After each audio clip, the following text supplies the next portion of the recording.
E todo Israel passou em seco, até que todo o povo acabou de passar o Jordão. Continua no capítulo 4.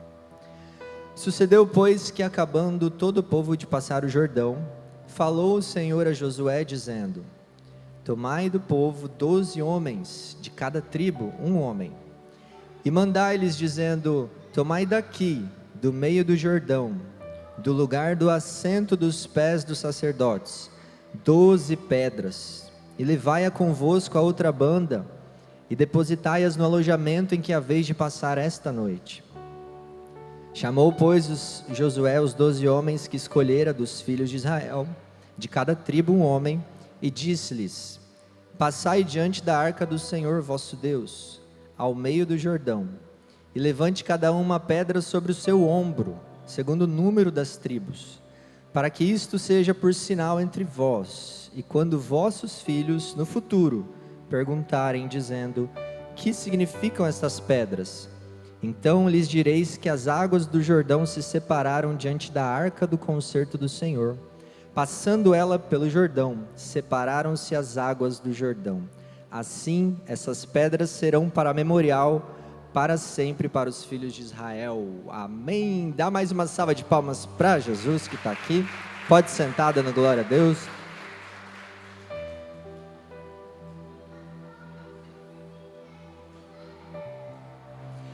Meus irmãos, estamos no livro de Josué, e nós acabamos de ler a história que vai ser a entrada na terra prometida propriamente dita, pela essa recém-liderança instituída que é o líder Josué.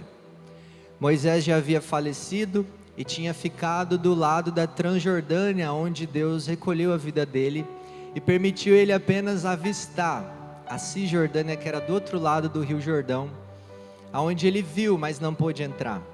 Quem iria entrar com o povo é Josué. E Josué se prepara diante das instruções de Deus para levar esse povo gigante, numeroso, a cumprir uma promessa. Deus tem falado de promessa do início ao fim. Deixa eu te dizer uma coisa. Deus quer falar algumas coisas com promessas que você já está vivendo, ou promessas que você ainda vai viver, mas quem sabe ela não está parecendo tão promessa assim. Porque nós vamos ver que Josué manda 2 espias espiarem a terra, e eles descobrem uma cidade extremamente fortificada chamada Jericó. Eles fazem um acordo com uma mulher chamada Raabe e decidem, com estratégia, depois tentar conquistar essa cidade. Mas o interessante é que a Bíblia, desde os tempos de Moisés, dizia: eu vou levar o seu povo para uma terra que mana leite e mel. Acontece que nós, com a nossa cabeça hoje no Ocidente, nós escutamos essa expressão e falamos: eu quero essa promessa na minha vida, Deus. Eu quero também uma terra que mana leite e mel. Senhor, quando eu vou viver a promessa na minha vida e eu vou provar esse leite e esse mel? Mas com essa cabeça do Ocidente, nós pensamos que o mel é aquele da abelha. Nós pensamos que o leite é aquele da caixinha do mercado. Quando Deus está dizendo para Israel: eu vou levar vocês a uma terra que mana leite e mel, Ele está falando isso para um povo acostumado a bater tijolos para Faraó, e acostumado com as águas do rio Nilo no Egito, que davam água o ano inteiro para a agricultura que eles faziam lá no Egito. Lá no Egito eles tinham talvez a opressão da escravidão, mas na agricultura era muito mais fácil. Quando Deus diz: eu vou levar vocês, Josué, Moisés, para uma terra que mana leite e mel, aquele povo daquela época não estava entendendo como eu e você hoje. Deus não estava prometendo facilidade. Deus estava prometendo uma terra em que eles teriam que cultivar cabras, ovelhas nos montes, em que eles teriam que plantar, cultivar trigo, cevada, e aquela terra dependeria das chuvas do Senhor, diferente de quando eles estavam no Egito e tinham água o ano todo, porque o Nilo é muito fértil. Nessa terra que Deus os manda entrar, eles teriam que depender de chuvas no dia em que Deus quisesse mandar. Deixa eu ler para você Deuteronômio 11, para você entender. porque a terra da qual tomarão posse não é como a terra do Egito. Não sou eu que estou dizendo, Deus está dizendo para eles.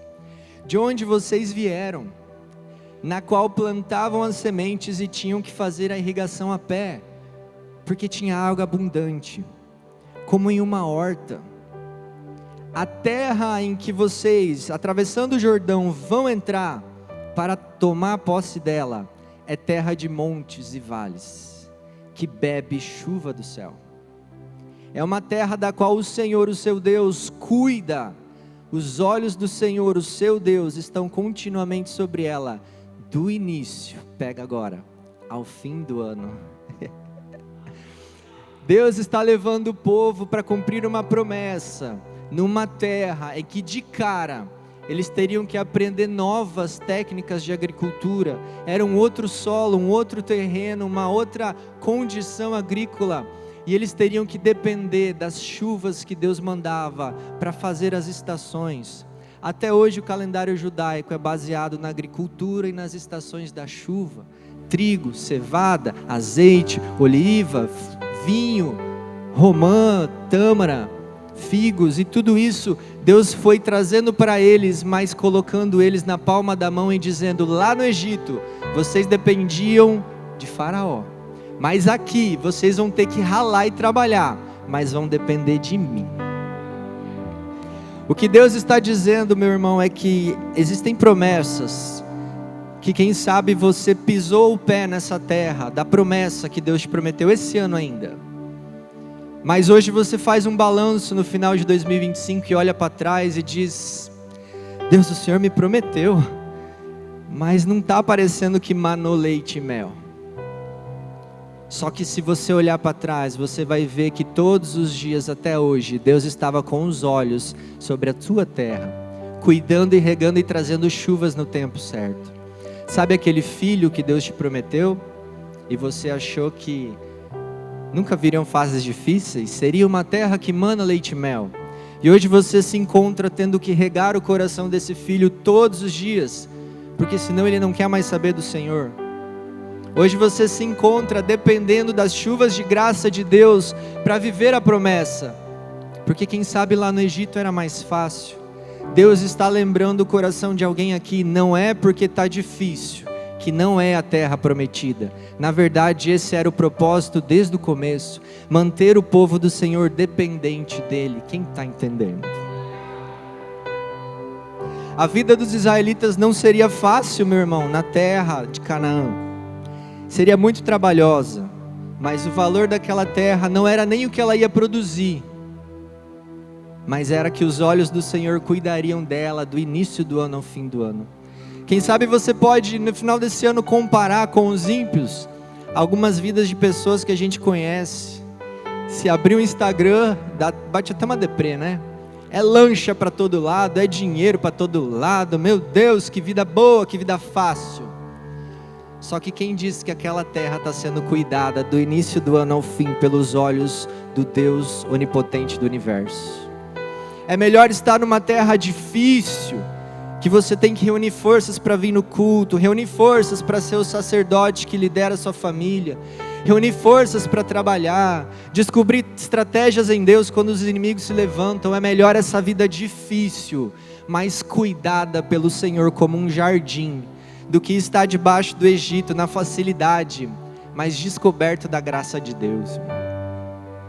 E eu louvo a Deus pela sua vida, porque você está aqui terminando um ano, e significa que as chuvas de Deus te alcançaram. Eu queria que você desse um aplauso ao Senhor pelo seu ano de 2025.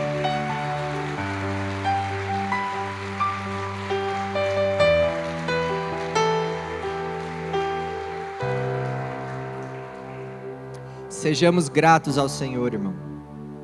O ano está acabando e foi difícil. Foi muito difícil para alguns de nós. Para outros mais, para outros menos. Mas a gente chegou até aqui sem Deus deixar falhar nenhuma chuva. No tempo certo, Ele mandou.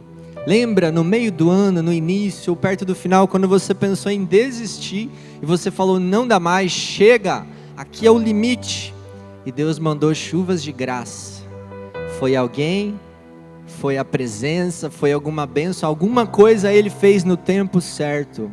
Nós não somos diferentes da terra de Israel, do povo da terra prometida.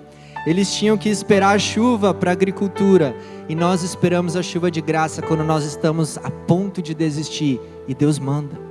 Deus manda.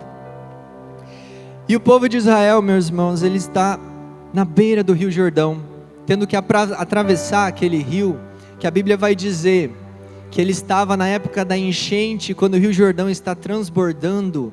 Não dá nem para atravessar nada direito quando ele está no nível mais baixo, mas quando ele transborda, pensa aí no Paranazão, alguma coisa parecida, ele se alarga muito, dizem até que 30 metros de largura ele alcança, profundidade para mais de 3 metros, e nós estamos falando de um povo que vem carregado de coisas do Egito, mulheres, crianças, jovens, idosos, bois, vacas, ovelhas. Vamos pôr esse povo todo para nadar? Não vai dar. Então eles param na frente do Rio Jordão, e aqui Deus dá uma instrução dizendo: ora, o Jordão transborda em ambas as margens na época da colheita. Assim que os sacerdotes que carregavam a arca da aliança chegaram a Jordão e os seus pés tocaram nas águas, a correnteza que descia parou de correr e formou uma parede a grande distância. E eu meditava nisso daqui, e eu falei: Deus, com Moisés foi diferente. O que está acontecendo aqui? Porque com Moisés, quando o povo estava saindo do Egito, Moisés, pressionado pelo faraó, que mudou de ideia, se arrependeu e veio com tudo atrás deles, Moisés para na frente do Mar Vermelho e espera a orientação, e meio que: Deus, o que eu faço? E Deus diz: por que você clama a mim? Manda o povo que marche. Porque Moisés já tinha a presença de Deus visível através de uma coluna de nuvem que protegia do sol, e à noite, através de uma coluna de fogo, toda aquela geração estava vendo: a presença de Deus está conosco. Olha aí, no calor do dia vem uma nuvem, e na noite, no frio do deserto, vem uma coluna de fogo. Nós estamos vendo a presença de Deus. Moisés, eu já estou contigo, marcha. Mas aí nós vamos para Josué, e a revelação progressiva na Bíblia, ela vai mudando o formato como a presença de Deus é representada. Com Josué, as leis do tabernáculo já foram instituídas, e agora Deus é representado pela arca da aliança. A presença de Deus não está mais numa coluna de fogo, mas através da arca da aliança, que é móvel, que vai junto com o povo. E quando eles chegam na beira do Jordão, Deus quer mostrar para aquela geração que a presença dele estava com aquele povo, como foi com Moisés. É por isso que ele manda o povo parar e deixar a arca aí na frente, porque ele queria marcar aquela geração com a presença de Deus. Se você não está entendendo, deixa eu te lembrar que a geração que está diante do Jordão não foi a mesma geração que estava diante do Mar Vermelho.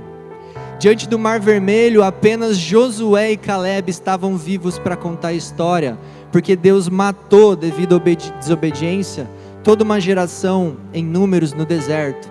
Vaguearam por 40 anos. 40 anos depois, eu estou falando dos seus filhos.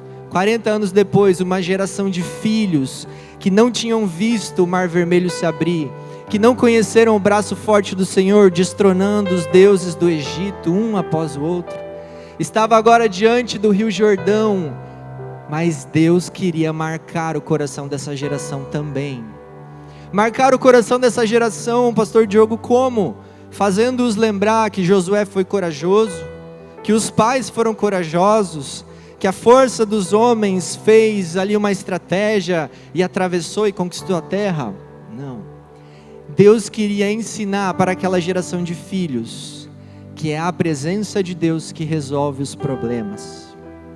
É por isso que quando eles atravessam o Jordão, Deus manda os homens, cabeças das famílias, das tribos, voltarem para o meio do leito do rio, que ainda estava seco, e pegarem cada um 12 pedras. E quando aqueles filhos perguntassem o que significam essas pedras, o que eles deveriam dizer não é que os nossos pais foram corajosos. O que eles deveriam dizer não é que foi o financeiro do meu pai, os presentes que ele me dá, ou as condições boas que a minha família me deu, que me deram a vitória. Eles deveriam dizer, no futuro, quando seus filhos perguntarem o que significam estas pedras, presta atenção agora na ênfase que Deus vai dar. Respondam que as águas do Jordão foram interrompidas diante da arca da aliança do Senhor. O foco não era o braço do homem, o foco era marcar essa nova geração e ensinar que quem resolve os seus problemas é a presença. Porque depois que Josué morresse, depois que Moisés morreu e depois que sempre os líderes morrem, a geração que fica vai provar se foi bem ensinada pelo valor que ela dá à presença de Deus. Deus estava tentando marcar aquela geração, consciente de que quando eles entrassem na terra, Josué não estaria mais lá, Moisés já se foi, os líderes que se levantariam, como eles agiriam, e Deus está marcando o coração dizendo, quando a coisa ficar difícil, quando tiver um rio Jordão na sua frente, entre você e a sua promessa, lembra que é a minha presença que resolve os problemas da sua vida. Nós não podemos esquecer isso. E Deus vai colocar essa responsabilidade, sinto muito, nos ombros dos papais e das mamães. Deus quer, meus irmãos, que essa geração hoje, que está todo mundo dizendo que vai ser ou já é menos inteligente do que a anterior, vamos colocar assim, que não viu os milagres do Mar Vermelho que você viu, essa geração precisa ser marcada e ensinada a amar a presença acima de tudo. E é aqui que eu quero que você reflita não só nas bênçãos que Deus te deu em 2025, na terra que manou leite e mel, mas reflete se você foi um bom discipulador dos teus filhos esse ano. Se você lembrou de dizer para os seus filhos que a presença de Deus é o que sustenta o seu lar, a sua casa, e se você demonstrou isso na sua vida, no seu deitar e no seu levantar. As pedras que Deus manda Josué levantar, serviriam de memorial eterno na terra de Israel. E aqui Deus está nos dizendo mais uma lição, quando Ele manda aqueles homens pegarem pedras e colocarem nos ombros, e levarem até uma região que é o acampamento de Gilgal, onde depois Josué vai montar um altar com essas 12 pedras. Deus está dizendo que pedras são um ótimo testemunho da presença. Porque passa o tempo, evangelista Pascoal, passam os séculos, passam as gerações, a história da igreja se desenrola, vem o seu bisavó, seu avô, vem você, mas as pedras não mudam com o tempo. As pedras são um testemunho que atravessa gerações. Preste atenção em como está a nossa cultura. A cultura faz a nossa cabeça mudar a cada dia. Você pensava as coisas que seu filho pensava hoje? Em matéria de sexualidade? O mundo capota e Deus quer um testemunho firme dos pais com os filhos, que não se modele a cultura da forma que ela diz que agora é o certo. Agora os homens se conluíram aqui, se juntaram e dizem que esse jeito é o certo, ou que essa norma ética moral está acima até mesmo da palavra, e Deus está te dizendo, eu dei 66 pedras para você ensinar o seu filho de geração em geração, que não é a cultura que manda, que não é o governo que diz o que é certo ou errado para um cristão, mas é a palavra de Deus, as 66 pedras que aqui estão ainda. Mas acontece que nós nos entristecemos, nos alegramos quando o irmão Christian vem aqui e incentiva a escola bíblica, né, missionário? Mas passa lá um dia, passa no início do ano e no final, e você vai ver que tem gente deixando as pedras caírem dos ombros. Irmãos, Deus não prometeu uma terra fácil para mim e para você. Estamos falando de 2026, amém? Não será uma terra fácil, é uma terra que precisa ser cultivada. Deuteronômio vai dizer, ouça Israel, o Senhor, o nosso Deus, é o único Senhor. Ame ao Senhor o seu Deus com todo o seu coração, com toda a sua alma, com todas as suas forças. Que todas as palavras que hoje lhe ordeno estejam no seu coração. Ensine-as com persistência aos seus filhos. Fale sobre elas quando estiver sentado em casa e quando andar pelo caminho, quando se deitar e quando se levantar. Aquelas pedras no Rio Jordão simbolizam isso. Deus está dizendo: eu quero levar vocês na promessa, mas quem vai desfrutar disso daqui são teus filhos. Mas se vocês não ensinarem, a coisa vai desandar. E você sabe que depois vem o livro de Juízes e a coisa desanda.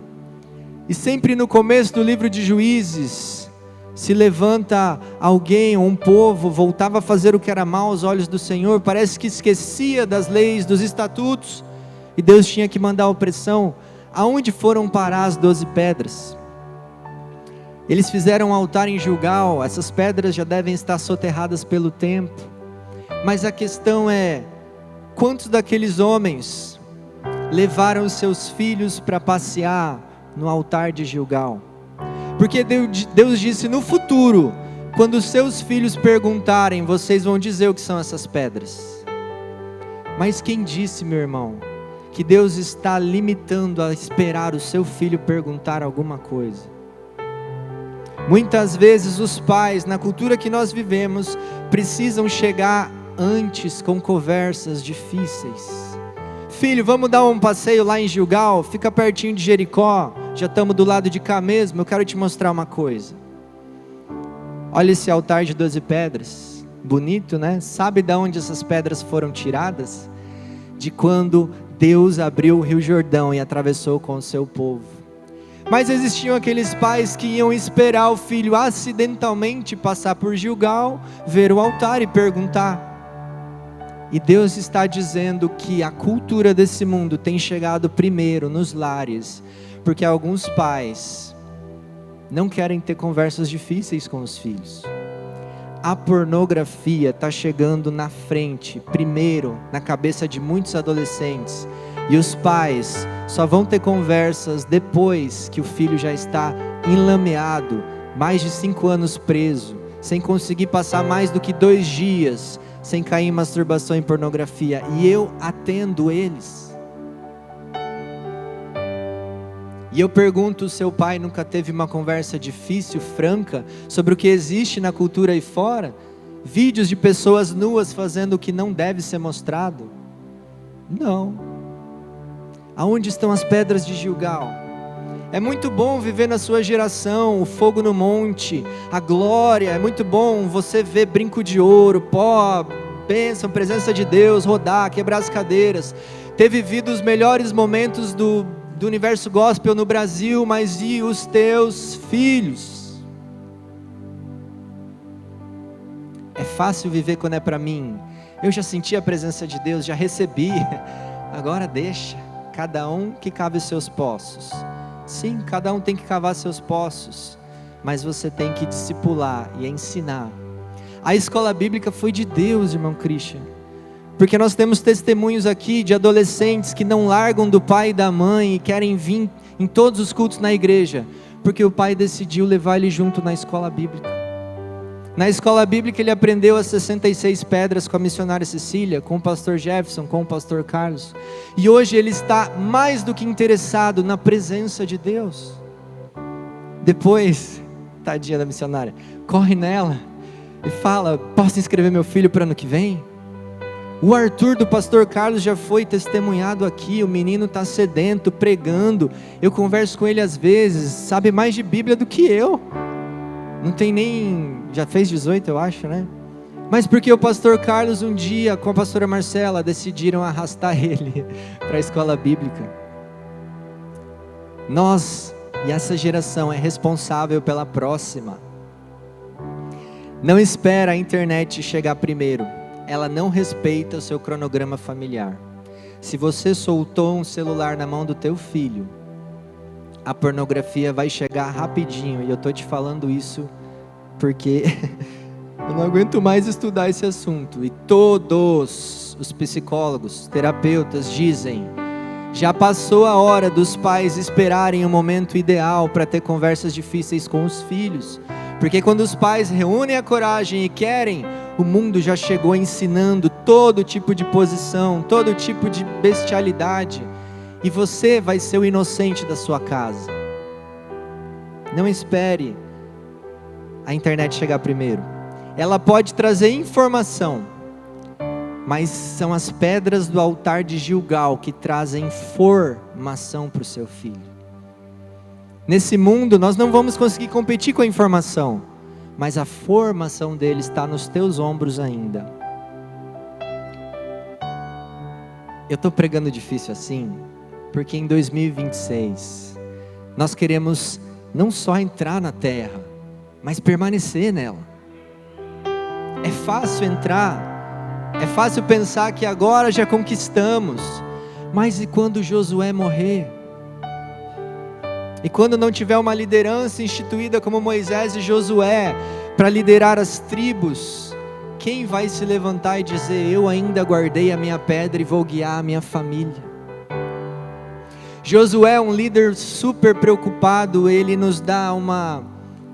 tem uma atitude aqui que parece até um pouco confuso de explicar, e mais confuso ainda de entender, porque Deus manda 12 homens voltarem ao leito do Jordão, enquanto os sacerdotes estão parados carregando a arca, e o rio Jordão parou, eles estão no meio do leito do rio, pisando sobre as pedras. Deus manda 12 homens pegarem 12 pedras, carregarem no ombro e irem. Só que antes que as águas do Jordão se fechassem, sem Deus mandar, Josué decide, ele também, voltar ao leito do Jordão e ali montar um altarzinho de 12 pedras naquele leito do rio. Irmão, tem coisa que só revelação, e eu não estou dizendo aqui que eu sou a autoridade máxima, Deus pode te dar outra. Mas eu fiquei, Senhor, por que Josué voltou lá? Depois que as águas voltassem, iriam cobrir aquele altar de 12 pedras, vai ser soterrado. Talvez esteja lá no Rio Jordão até hoje, mas todo desmontado, no fundo do leito do rio. Por que Josué fez isso? O Senhor mandou levar nos ombros para ser visível, para a geração ver. Por que ele vai e faz um altar onde será escondido?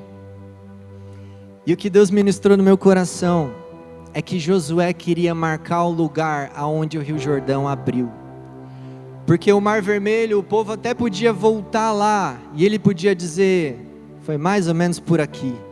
Sabe quando você volta na terra da sua infância, aonde você cresceu, e tinha uma coisa que te marcou, mas você não lembra muito bem aonde foi por aqui, filho, que aconteceu aquele episódio. No Mar Vermelho eles passaram apressadamente, não deu tempo de pegar nada, de marcar nada, saíram correndo, porque Faraó vinha atrás.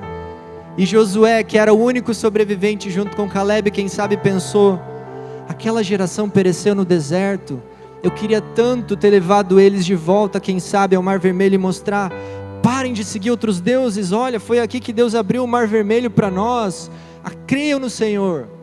E quem sabe aqui ele já está prevendo como um bom líder, esse povo vai esquecer, esses sacerdotes vão pegar as pedras nos ombros, mas daqui a pouco eles vão esquecer, deixa eu montar um altar aqui, e eu vou saber aonde foi a travessia do Jordão, porque quando os níveis da água baixassem, as pedras apareceriam, e Josué saberia aonde estava. Nós temos que nos preocupar em dar condições para os filhos, financeiro, faculdade, tudo que você quiser do melhor, mas saiba ser uma fonte de inspiração da presença de Deus na sua casa.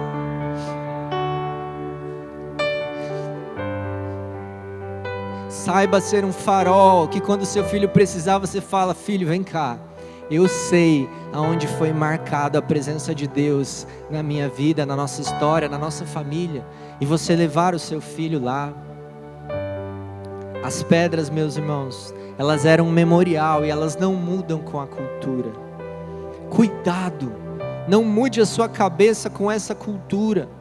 Jesus pode voltar em 2026, meu irmão, ou antes desse ano chegar, e Ele quer você com a mente renovada na palavra de Deus, não na cultura desse mundo.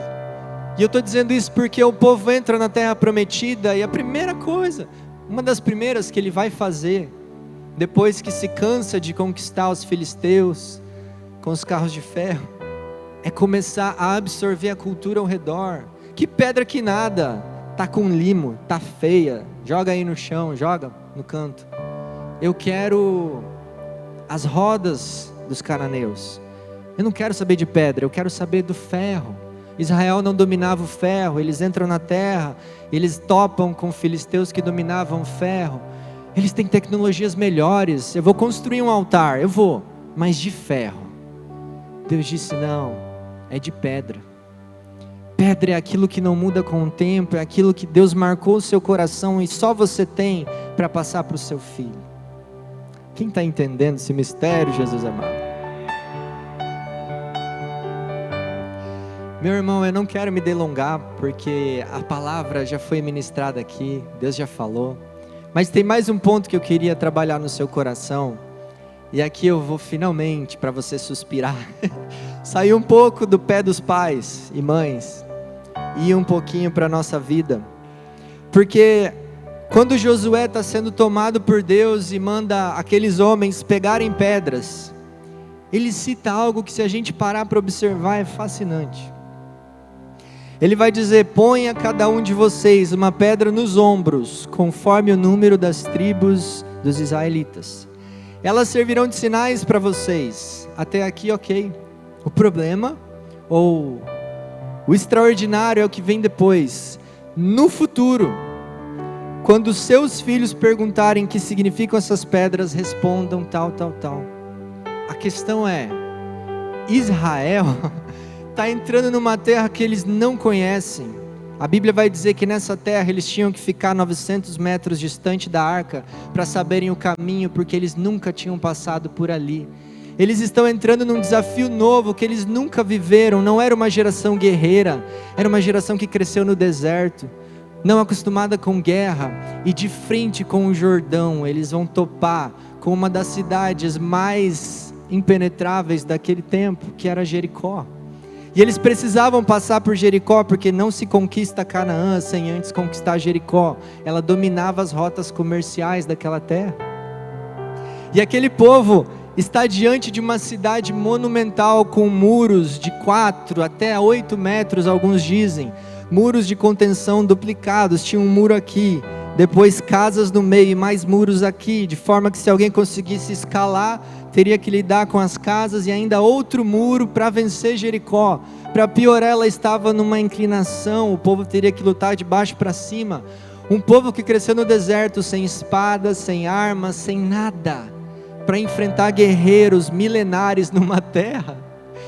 E Josué está falando: no futuro, quando teus filhos te perguntarem. Você percebeu que Deus está virando para uma geração que está olhando um desafio, e Ele já está dizendo que a vitória é garantida, dizendo: no futuro, quando os teus filhos que não nasceram ainda e não tiverem visto isso daqui perguntarem o que são essas pedras, respondam. Deus está dizendo: eu não estou nem aí se tem Jericó na frente. Eu garanto o futuro, e vai chegar o tempo em que seus filhos vão crescer nessa terra e você vai ter que ensinar. Deus está dizendo que Ele é quem garante o teu futuro e da sua família em 2026. Você já está conseguindo ver Jericó? Do lugar que você está hoje, você está vendo Jericó em 2026? Como que você está encerrando esse ano? Quem sabe você está encerrando pensando que você vai ter que sobreviver em 2026. Mas Deus está te olhando e dizendo: você vai conquistar em 2026. Sobreviver é para aqueles que chegam para os povos da terra e dizem: deixa eu ser seu servo, para eu sobreviver. Eu pago tributo e eu faço o que você quiser. Sou seu escravo, mas deixa eu viver. Deus está dizendo: com a presença que vai na frente, você vai conquistar em 2026. E tem um futuro garantido para os seus filhos. É isso que Ele está dizendo. No momento que o povo não consegue ver, Ele diz: no futuro, quando os filhos perguntarem. Nas mãos de quem está o futuro da sua família? Deus está ensinando em toda essa história que a dependência que Ele quer é dEle. O homem cria tecnologias, o homem ganha dinheiro, o homem faz as suas viagens, dá o conforto, ele faz o que ele pode. mas é a dependência do Senhor que vai sustentar a sua família em 2026. Ele sabe os desafios que tem, fica grudadinho com Ele, pelo amor de Deus. Não sai da presença de Deus. Aqueles filhos ainda nasceriam, irmãos, e Deus já está garantindo o futuro. E aqui para a gente fechar, deixa eu te falar de outra pedra. Se aquelas pedras, 12 pedras do leito do Jordão, elas testemunhavam um futuro para os filhos, tem uma outra pedra aqui nessa manhã, que essa sim é a pedra, a rocha eterna, e ela quer garantir para você um futuro em 2026. Não importa se tem cananeu, filisteu, jebuseu, amorreu, moabita, edomita para conquistar, Deus pode te garantir vitória. Fica de pé comigo. Nós vamos orar para a rocha que é Jesus. E se você precisa garantir o futuro da sua família e quer garantir do jeito certo, você vai falar com Jesus agora e vai pedir para essa presença aí na frente dos teus projetos, vai pedir para essa presença aí na frente do teu Jordão, vai pedir para essa presença derrubar os muros de Jericó. Irmãos, um detalhe fascinante é que Jericó é uma das únicas, se não a única cidade em que os arqueólogos não entendem como ela veio abaixo, porque os muros dela caíram de dentro para fora, e isso é incomum em todas as cidades do antigo. Quando você estuda, eles não sabem explicar por que essa cidade, essa única, caiu com os muros de dentro para fora. Porque se Israel estivesse vindo com arietes, batendo, empurrando contra os muros, eles deveriam ter caído de dentro para dentro, ou de fora para dentro. Ou se tivesse sido algo climático, os muros poderiam ter desmoronado sobre si, mas caíram de dentro para fora, formando uma escadinha, que na inclinação Israel conseguiu subir. Só uma entendeu o mistério? Deus está dizendo que não importa o desafio, pode ser impossível aos olhos humanos, pode ser Jericó na tua família, mas se a presença estiver à frente, tem futuro para os teus filhos. Quem entendeu esse mistério, põe a mão no seu coração e ora comigo. Depois nós vamos adorar e louvar ao Senhor pela vitória, pela fé. Senhor Deus, eu quero te agradecer, Pai, por essa palavra, por esse povo. Sei, meu Deus, que esse povo é um povo guerreiro, que está chegando até aqui no final de 2025, Pai, com quem sabe vestes rasgadas da batalha, com quem sabe cansaço, não sabendo como vai reunir as forças, agora no finalzinho do ano para começar 2026, mas me ajude, Senhor, a lembrar esse povo, e agora Espírito Santo vai trabalhando no interior de cada um, me ajude a lembrar este povo, que quem vai na frente é a presença do Deus de Israel, é a tua presença que está conosco para encarar o que vem pela frente, para nos firmar na terra, mas para também firmar os nossos filhos, ainda que a cultura de Jericó ameace, ainda que a cultura dos cananeus ameacem, nós queremos declarar que nossos filhos e nossas famílias ficarão firmes na terra em 2026, no nome de Jesus. Se você crê, aplaude ao Senhor.